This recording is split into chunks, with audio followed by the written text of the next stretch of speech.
Hey, hello, welcome to my YouTube channel. Hope you're all doing really well out there. I'm back here for yet another review. It wasn't that long ago since I reviewed Suzanne Vega's Flying with Angels. It was actually just one day ago. But here I am, back again, but I can't help it. There's so many exciting new records being released at this point in time, so hey, here I am again. I'm not complaining at all. And today I'm going to do one of those classic unboxing / review videos, because this one dropped in my mailbox today.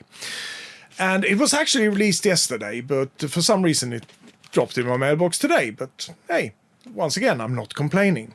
And if you for some reason just clicked on this video without actually reading the title of it, you didn't look at thumbnails, well, you're in for a surprise, because you can't guess what's in this one.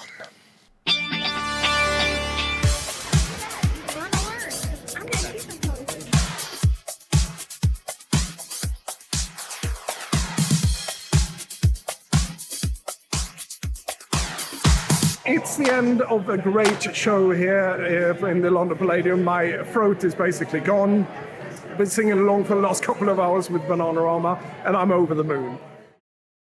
It was truly a glorious evening, that 6th of April in 2024, when I went to see Bananarama live at the London Palladium.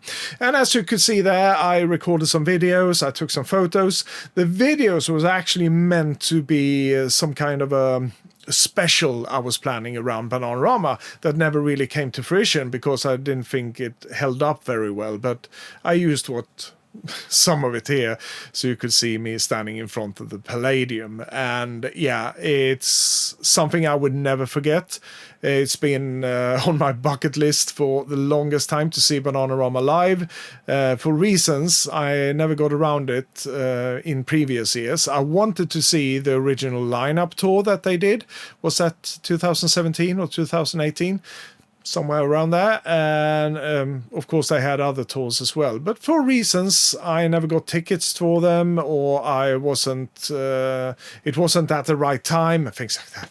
But this was just, I couldn't miss this one. They were celebrating 40 years in the music industry. Well, I think it was actually 42 or something like that, but who's counting? They had a collection out, a compilation kind of an album out. There was different iterations of that one, called Glorious, of course, so that's why it says Glorious on my shirt. And the one I opted in for at the time was a free CD set that came in this glorious box here. And I think I showed this one. I did at least an unboxing video of it, but I never really did a review of it. So I'll start it out by showing this one. This is not what I unpacked today, by the way.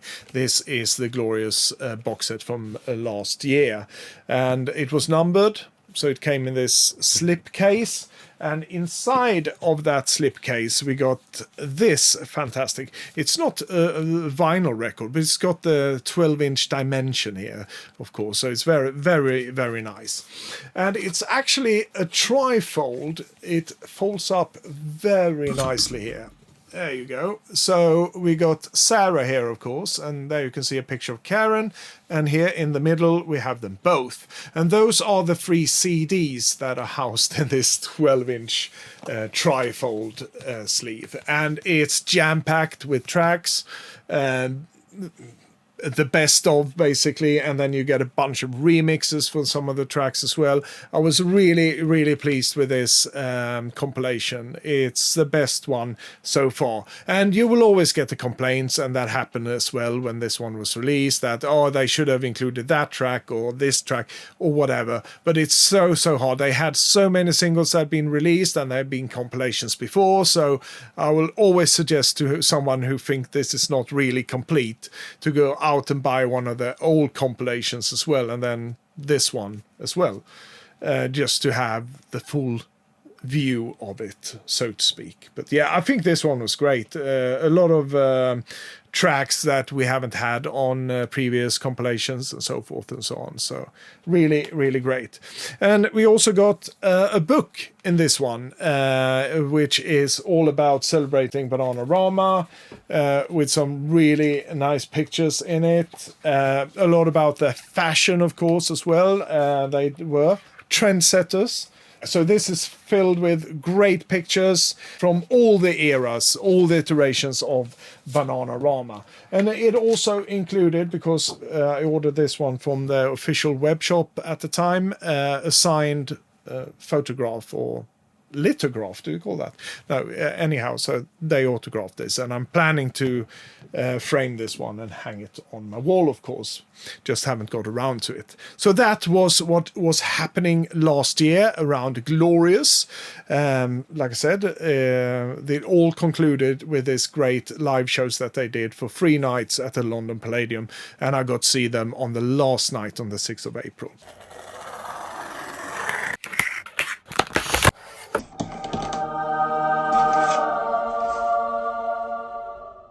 So now to the matter in hand. What was in this box that I just unboxed? Well, it was, of course, the live recordings from last year for their 3 shows at the Palladium in London. They call this whole thing Live in London, Glorious Live in London, more precisely. And they did a stellar job with the artwork once again for this one. I love this cover, the photo of Sarah and Karen here. And yeah, it all looks stunning in my opinion. And as you can see, it's also got 2 autographs here for Sarah and Karen, and that is because I pre-ordered this one from the official web store when it was announced, and they promised us to sign the records, and signed records we got. Yeah, so yeah, this is a vinyl edition, a double LP that has nearly all the tracks here, but I'll come back to that one.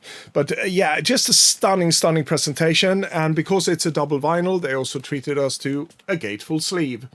Looks absolutely great. I particularly like this top-down shot here with parts of the audience, the Ramas, and the band, of course. A beautiful shot.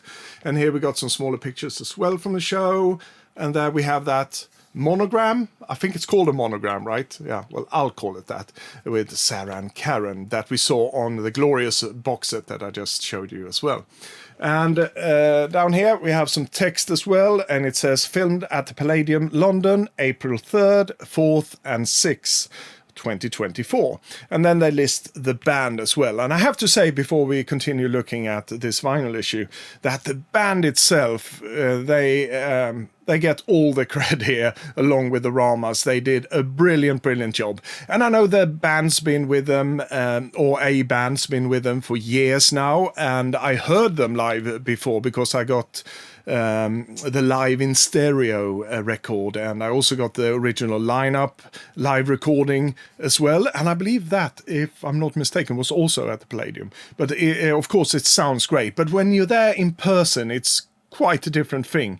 I was particularly impressed by the bass player in the band, because a lot of the original recordings were, of course, synth-driven, drum machines, synth bass lines and all that. But here, it's nearly all of it is replaced by the band, of course.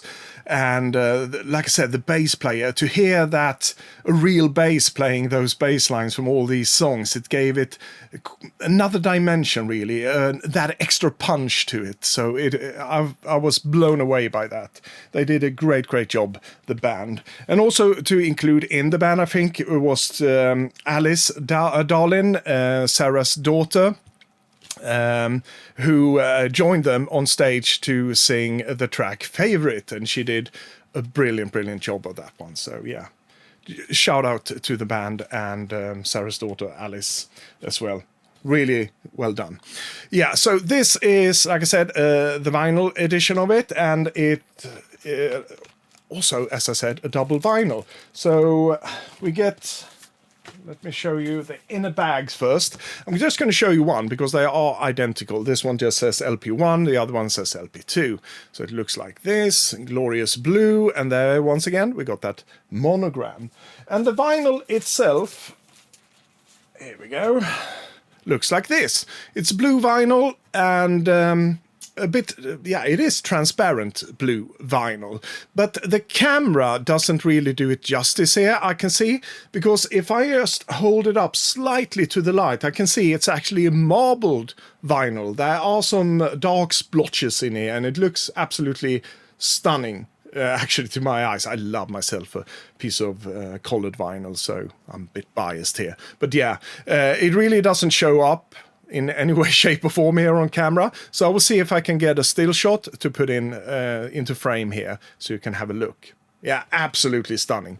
But most importantly, it's a really good pressing. It sounds really, really good. They did a good work with the pressing, and of course the recording itself is flawless, in my opinion. Yeah, so that was the vinyl issue of it, and I opted in for the lot. So I also got the CD. This is a double CD as well. And yeah, we get the same cover here, wonderful artwork, the back track listing, just as the other one. And it also opened up like a gatefold as well. But we did get a different picture here, which is probably the same as we got on the back of the vinyl issue. So we got this picture. And we also got the small pictures. The text is more or less the same. And both of the CDs are housed in an inner bag as well. That's really nice. It feels a bit luxurious. And they are more or less identical with the vinyl ones. And here you go, the CDs. So really, really nice packaging on that one. And also the third format it was released on, DVD. Yes, we not only get to hear the concert, you can also see it, relive it, or if you weren't there, experience it for the first time. It's such a treat that they did this for us. And like, it's the same design basically as the CD, and you also get the inner sleeve with this one as well. And I have to say something about the DVD, because when it was announced, I saw a lot of comments around this, and they said, well, it's 2025, why don't you release it on Blu-ray? I have my own thoughts around this, my own theory, so mind you, this is just me speculating, but I think they try to calculate how many copies are we actually going to sell of this record or this DVD, and they came to the conclusion that Blu-ray is significantly more expensive to press a Blu-ray than a DVD. So I think that they thought that, yeah, let's go for the DVD instead, because we can't really justify the cost of doing a Blu-ray. I think that is the case, at least. But hey, it's just me speculating. Once again, need to underline that. So yeah, we do get this on DVD and not a Blu-ray. But I have to say, I looked at this one. I haven't seen the whole concert yet. I watched the first 4 tracks, and then I skipped through just to get a sense of it. And it does look really good. They did a really good job with the DVD authoring on this one, I think, overall. And of course, I would like it to be HD, but still, it looks good. It looks really good. And I'm just thankful that I get to relive this one, and others get to experience it as well for the first time, just to hear it and see the Ramas on stage. It's such a treat. So I'm really thankful that they did release it on DVD as well. And now to what I mentioned before in passing when I spoke about the vinyl record, or the vinyl issue of this one. It does contain nearly all the tracks. There is some differences if you look at the CD one, because they did have to leave out 2 of the songs, and that is I Want You Back and Love, Truth and Honesty. It's not on here.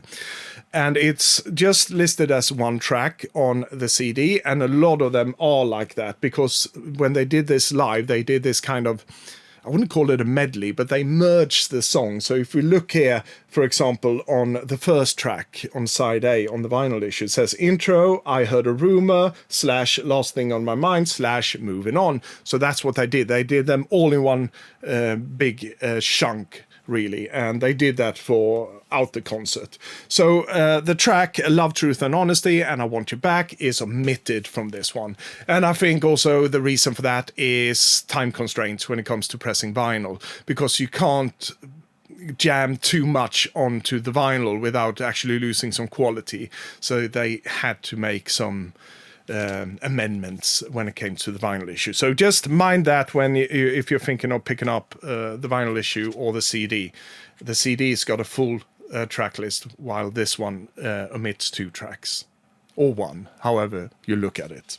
But yeah, that's basically it. And I just have to say, I'm so glad that we got this one. Like I said before, and I'm repeating myself, to relive it or experience it for the first time. It's the perfect packaging. It's jam-packed with a lot of the hits from the early days up until present day, when they released Supernova, for example. We also get some cuts that I never thought I was going to hear live, not even on this glorious show, like A Trick of a Night that I have here behind me, the 12-inch. It's one of my favorite Bananarama songs. And they also did a couple of covers, Dead or Alive's You Spin Me Around, which was great, and the top-notch cover of Blondie's Atomic as well. Wow, that was quite a treat. So yeah, it's all there. It's a wonderful, wonderful show. That's all I can say. But hey, I'm biased. Big Bananarama fan. Yeah, so I'll round things off there and leave it up to you guys. Are you a fan of Bananarama? And it is kind of a rhetorical question, because as some of you that are watching my videos here on my channel are Bananarama fans, but I want to hear all about it. Were you at the concerts? And if so, what did you think of it? And if you weren't at the concert, did you catch them live in some other place? They went round to some festivals last year as well, and I think they're still continuing doing that. So if you went to those, what were your opinions on the show they put up, and the song selections on this release, or wherever you went to see them? I want to hear all about Bananarama down in the comments. Of course, I would love to chat to you guys about this and hear your opinions. But yeah, thank you for watching yet another video with me. I'm eternally thankful for all of you, and especially all of you who are subscribing to my channel. I will be back soon again with some more musical musings, perhaps a couple of reviews, who knows. But one thing is for sure, I will be back soon. I can promise you that. But until then, you all take care of yourself, and as usual, a special, heartfelt, glorious adieu.